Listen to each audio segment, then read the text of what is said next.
Kinumpirma ni House Senior Deputy Majority Leader Sandro Marcos na humingi siya ng payo sa kanyang ama na si Pangulong Ferdinand R. Marcos Jr. patungkol sa issue ng impeachment laban kay Vice President Sara Duterte.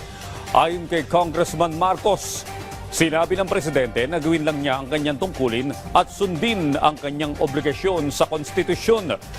Ipinaliwanag din ng presidential son kung bakit siya ang unang lumagda sa complaint na hindi na dapat nakakagulat sa publiko.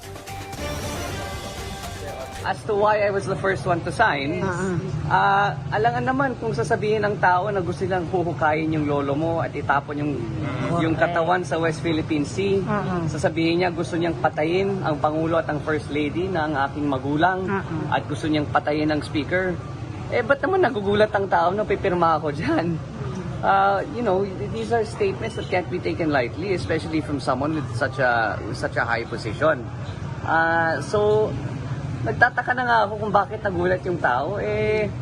Alangan naman kung sasabihin mo, huhukayin mo lolo ko. Of course, I'll be the first one to sign. That should come as no surprise. So that's why I was the first one to sign.